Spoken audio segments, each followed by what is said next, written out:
Ternyata saya dibayar harian. Waduh. Sedino piro kuwi sedino? 90.000. Saya bukan tukang tapi keneknya itu. Keneknya. Oh. Oh, lah keneke. Iya. Sing ember. Iya. Oh, pekerja kerasnya itu ya. Pekerja kerasnya. Nah, itu tapi ya buat pengalaman kehidupan aja. 90.000 sehari. Hari. Karena kalau di arsitek pasti kan desain kita kan ya. Desain suatu bangunan kita kan. Ya. Terus kita harus tahu ini pencahayaan, bagaimana kita cari angle yang tepat untuk merendernya, yang bagus bagaimana. Nah itu yang saya dapat di dunia DKV malah. Itu tidak hanya indah ya, tidak tapi fungsional. Estetika dan fungsional harus. Kalau kita didesain di dunia seni itu kan yang berbicara adalah mood kan. Ketika mood kita nggak baik, kita mendesain ya nggak pasti hasilnya kurang baik gitu. Dulu kan basicnya saya ini gitar dulu. Nah gitar dulu terus dari permainan gitar klasik yang saya pelajari itu sering membentuk mood saya. Ini sedikit banyak memberi saya pelajaran mengatur mood gitu. Dan ini berdampak kepada di desain grafis dan juga di arsitek.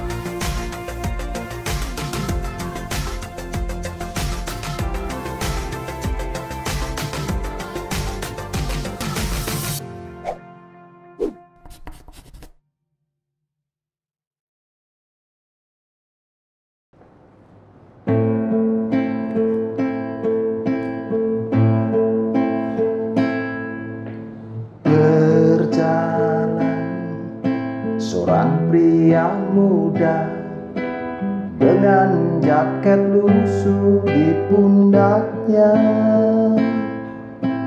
di sela bibir tampak mengering, terselip sebatang rumput liar,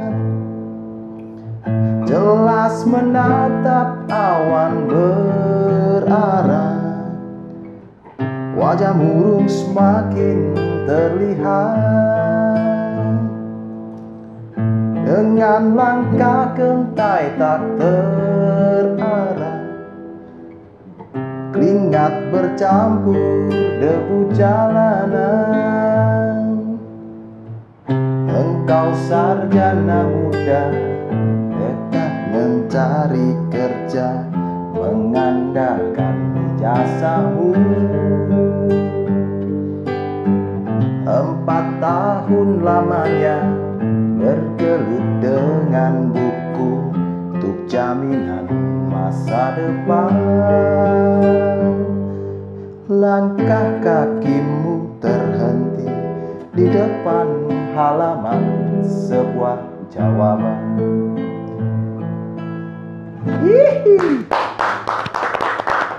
Sarjana muda. Ya.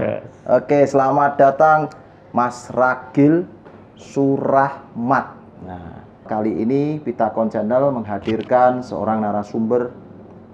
Ya, kita dengar yang tadi lagunya Sarjana Muda. Nah, apa yang menarik dari Sarjana Muda lagu ini? Lagu ini mencerminkan perjalanan hidup seorang Ragil Surahmat atau yang akrab dipanggil Nokia.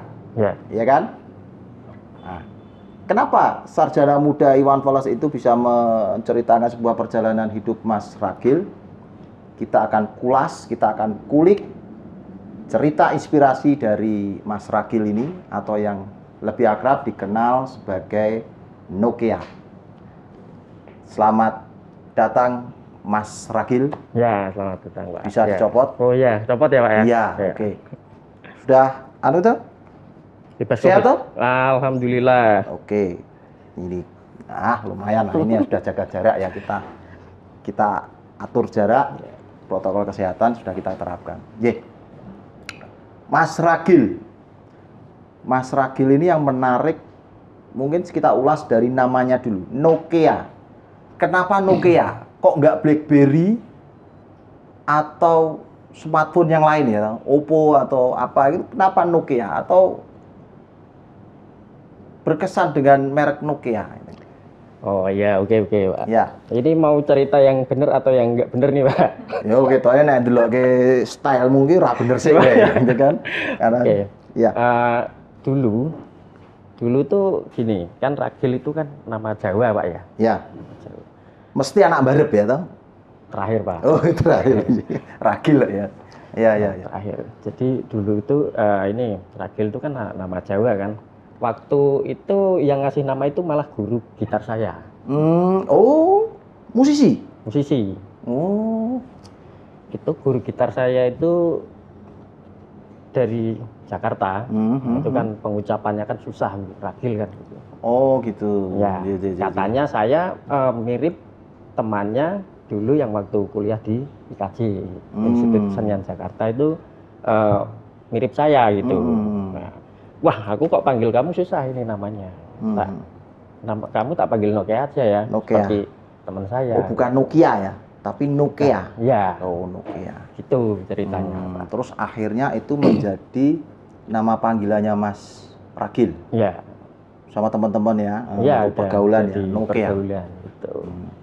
Tapi yang menarik ini, saya tidak akan mengulik tentang kiprahnya dia di dunia seni.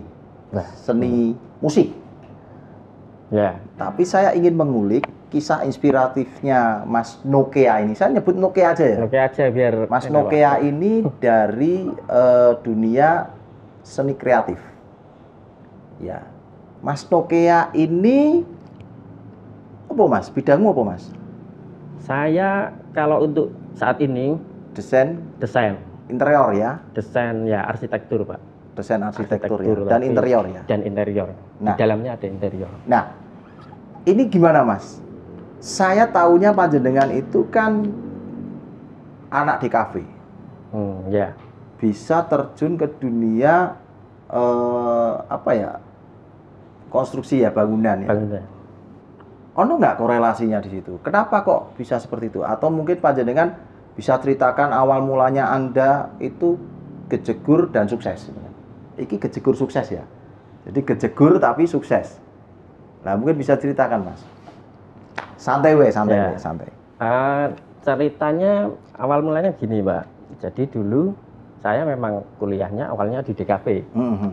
Di desain komunikasi visual. Di mana itu? Di Udinus. Udinus ya. Begitu saya lulus dari DKV, itu saya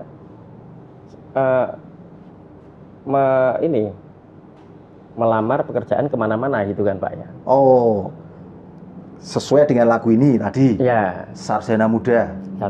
Itu ceritanya panjenengan. Ya, mencari kerja. Mencari kerja. Lulus sarjana mencari kerja. Terus? Itu banyak itu lamaran pekerjaan saya buat. Itu hampir kurang lebih itu 20 amplop lebih mungkin. 20 amplop. Saya kirim ke perusahaan yang sesuai dengan bidangnya adalah di kafe ya. Ya, itu. Kafe. Tapi begitu kan nunggu panggilan kerja kan ya. Nunggu panggilan kerja nggak ada yang kepanggil. Saya juga tidak tahu itu. Mungkin kurang beruntung kali mungkin ya. Waktu panjenengan dipanggil nggak denger. Bisa jadi. Atau pas rame gitu. Gitu, Pak. Jadi nggak ada yang nyangkol. Oh ada nyangkut. Pak, ada dua. Apa itu? Ada dua itu di Alibaba sama di marketing komunikasi. Cuma waktu itu aku juga wawancara, tapi nggak keterima. Oh. Dalam 20 amplop yang saya kirim ini ke perusahaan-perusahaan, ada salah satu amplop itu yang aku selipin tapi di dunia gitar. Nah, aku kan maksudnya apa itu? Jadi apa? Ini. Saya kan punya keahlian gitar nih, Pak. Dulu udah lulus dari sekolah musik kan. Coba tak masukin. Terus waktu itu tak masukin di salah satu sekolah musik di Semarang. Tak masukin juga. Lah ya ini juga kepanggil. Waktu itu wawancara. Wawancara, dites, itu malah keterima. Jadi guru. Guru musik. Gitar. Nah, itu. Nah, di mana itu Mas? Itu di Kudus, Pak. Kudus. Pada tesnya kan saya di Semarang. Cuma sekolah musiknya itu punya 3 cabang. Terus akhirnya ditempatkan di Kudus yang ada muridnya.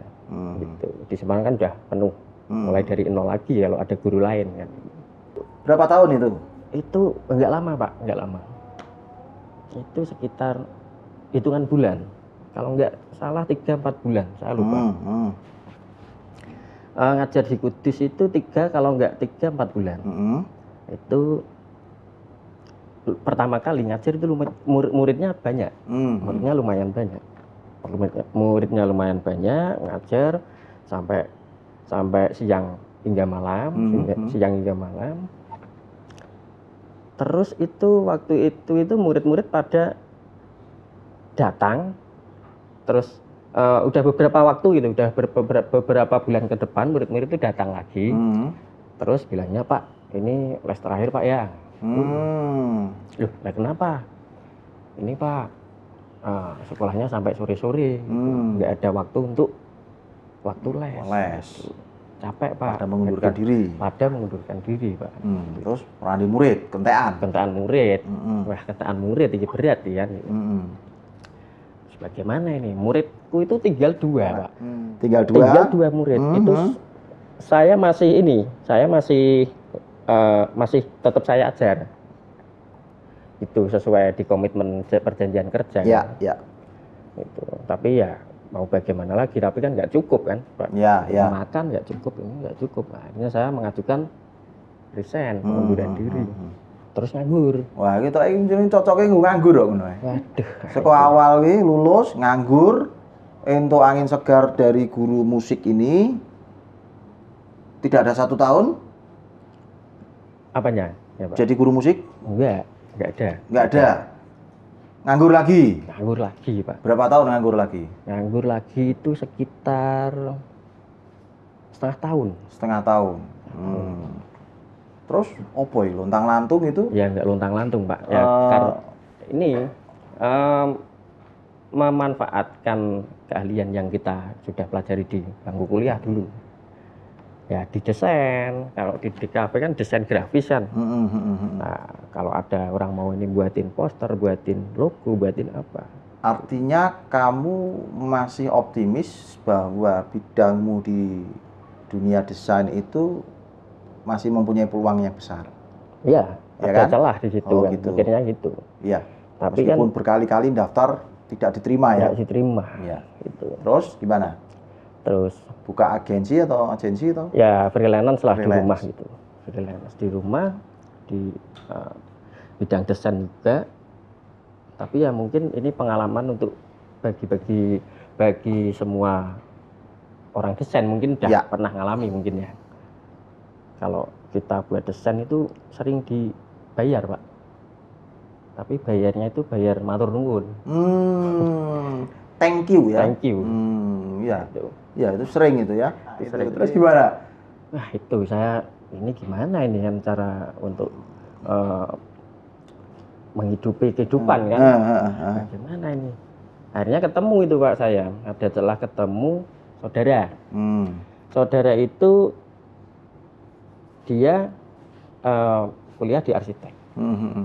Dia sementara waktu itu juga pegang proyek gitu di konsultan di area Gunung Pati. Nah akhirnya tak coba ikut proyek, kok ternyata ada celah di sini kan untuk mendapatkan apa gajian gitu. Ikut di situ dulu, waduh mendapatkan gaji bisa buat jajan, buat makan kan Pak. Dapat. Terus akhirnya dimotivasi di lingkungan kan, akhirnya kita terpengaruh, paling enggak lingkungan itu mempengaruhi kita kan gitu. Terpengaruh aku di lingkungan situ, apa sekolah arsitek wae. Coba kan nek di kafe dengan arsitek ora adoh. Masih di bidang seni kan gitu. Masih juga ada bisa dikombinasi. Lah kamu di proyek itu sebagai apa, Mas? Saya waktu itu ya sebagai serabutan gitu ya? Bukan serabutan Pak, masih ya ikut-ikutan aja Kak. Temennya ngukur. Nah saya kene tak ukur ke gitu. Yes, coro-corone apa sing iso dikerjake lah apa ya. yang bisa dikerjakan. Nah, karena kamu secara keilmuan kan nggak memahami kan. Nggak memahami Pak. Ya, nah ya. ini gambar ini mau gimana kan nggak tahu. Iya. Kalau untuk gambar warna saya bisa di KW. Waktu itu di konsultan Gunung Pati itu ini buat jalan saluran. Gitu. Buat jalan saluran.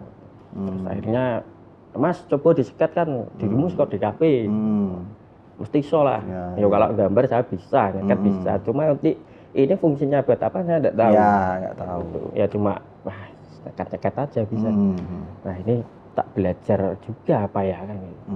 Terus di situ kamu termotivasi untuk tahu dunia arsitek. Iya, termotivasi ya Pak. Konstruksi bangunan dan macam-macamnya itu. Iya, itu kebanyakan orang sipil, teknik sipil tapi ada arsiteknya di situ. Nah itu termotivasi ya. Akhirnya sekolah lagi. Sekolah lagi. Jenjangnya S1 lagi. S1 lagi gitu. Arsitek.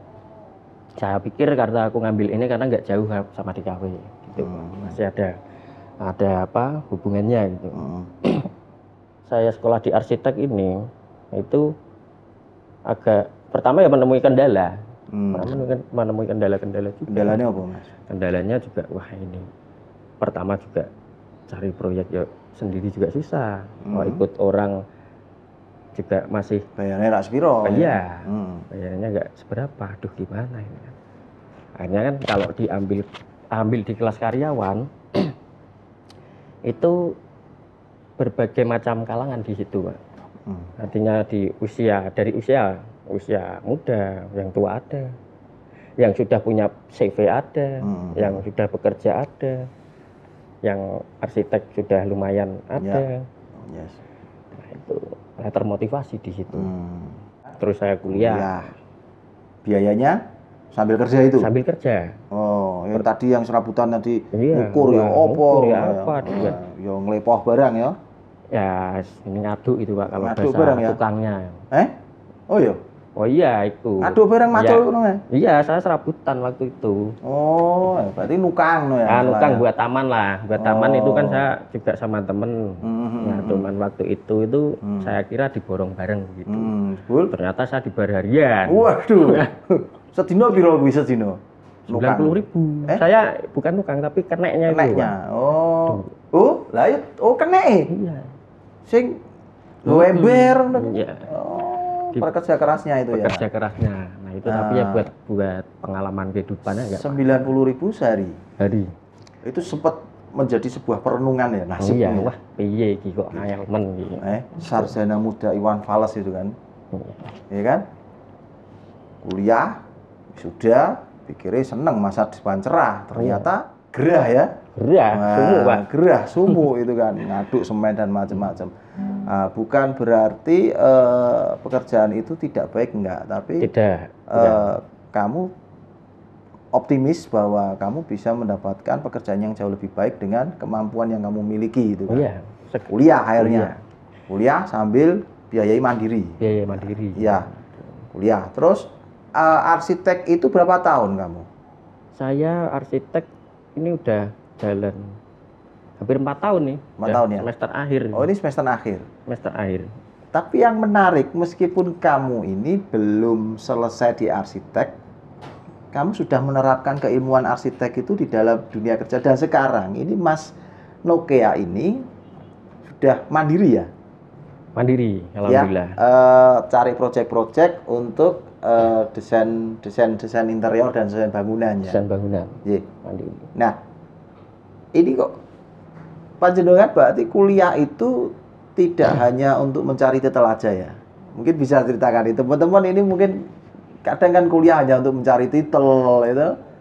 Iso golek proyek atau apa gini-gini. Tapi ternyata dirimu itu belum lulus pun sudah bisa menerapkan keilmuan-keilmuan yang dari arsitek itu, Nji. Jadi saya itu di semester 3 sudah pegang proyek tapi kecil-kecilan lah gitu, Pak. Di Kendal waktu itu. Itu diajak teman itu waktu itu. Bro, apa nggak ada proyek iki yo kan gitu. Wih, apa iki? Ya iki proyek ngarep ning nggon iki ning Kendal. Nah, coba. Wis coba yuk. Apa proyeknya? Proyeknya itu interior, Pak. Interior. Tapi renovasi itu. Renovasi seluruh. ada interiornya, ada sipilnya. Terus renovasi, ya nilainya juga kecil, nggak besar. Cuma ya saya mencoba, ini nek ora tak ambil ya maneman. Karena ajakan. Pilot projectmu ya? Iya. Pilot project. Nah, itu awal project itu. Maneman, coba akhirnya tak ambil. Tak ambil, tapi ini modal sendiri ya nggak apa-apa. Kita cari modal ya. Urunan, saweran gitu.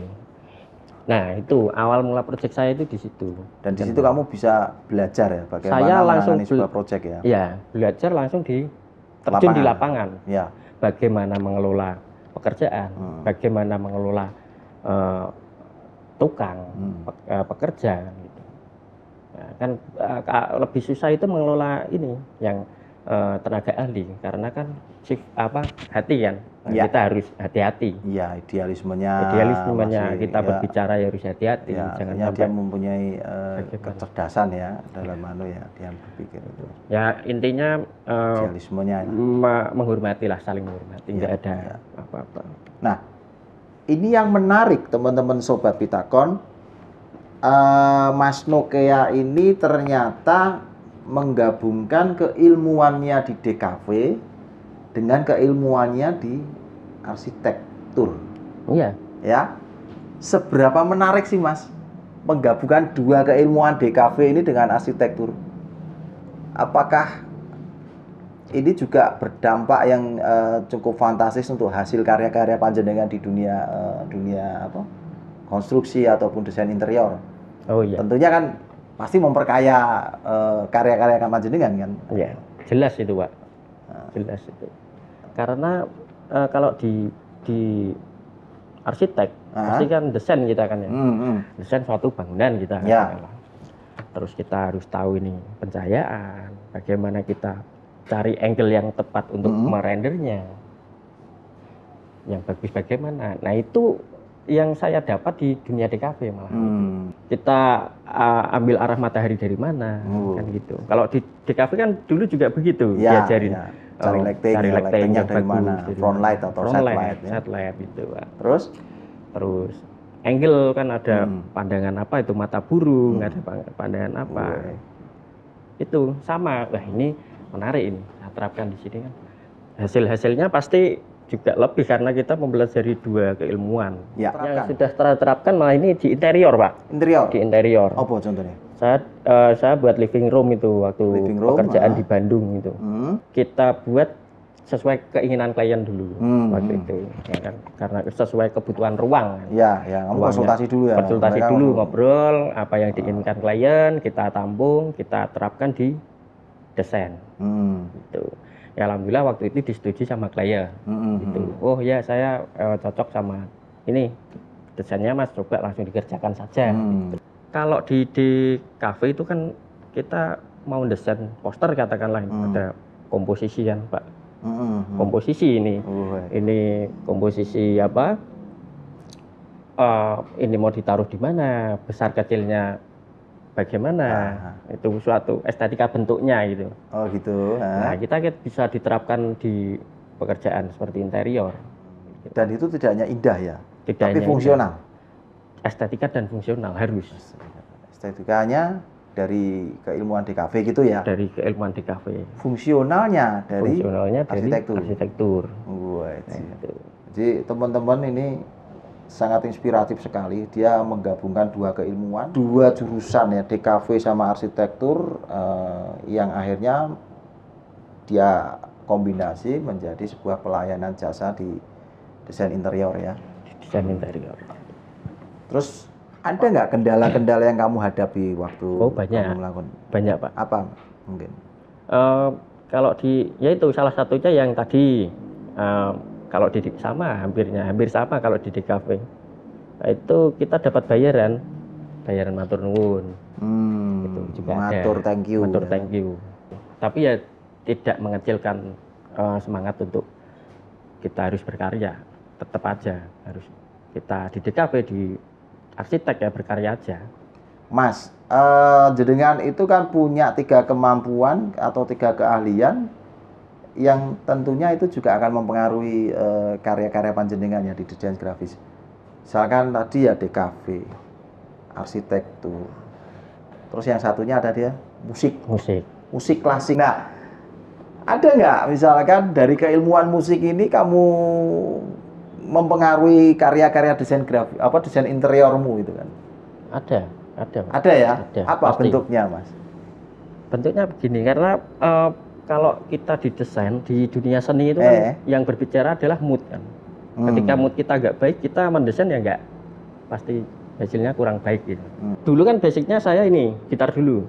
Nah, gitar dulu, terus dari permainan gitar klasik yang saya pelajari itu sering membentuk mood saya.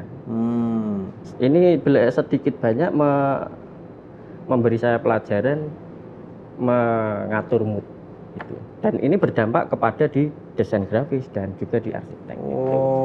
Dan kamu saat ini gimana, Mas? Sudah nggak merasa bahwa dirimu itu sukses? Ya, kalau sukses itu gimana ya? Ya, belum lah, Pak, belum sukses gitu ya. Terus ini, Mas, mungkin di segmen terakhir ini aku kepingin panjenengan bisa mengartikan kreatif itu seperti apa? Kreatif itu ya kita bentuk itu dari lapangan sebenarnya. Kita ketemu orang banyak, kita berbuat baik sama orang lain. Ya tidak hanya untuk di akademis ya. Kalau di akademis kita ya melatih untuk tekniknya saja. Untuk kreatif kita harus di luar. Mengembangkan ide-ide apa kita di luar, ketemu banyak orang pasti banyak masukan kreativitas. Gitu. Ya itu saja. Kalau menurut saya selalulah berbuat baik kepada orang lain. Selalu berbuat baik, dan tentunya nasib baik juga akan menghampirimu ya kan. Ya. Nah, itu seperti yang sudah kamu jalani dalam perjalanan hidupmu ya.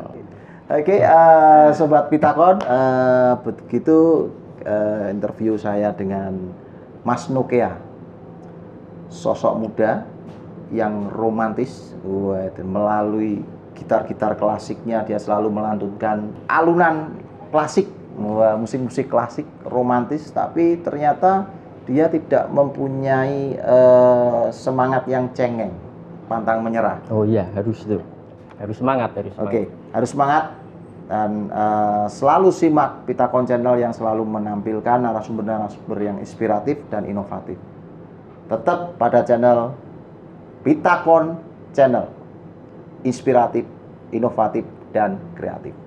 Semangat. Oke, kita simak alunan dari Mas Nokia.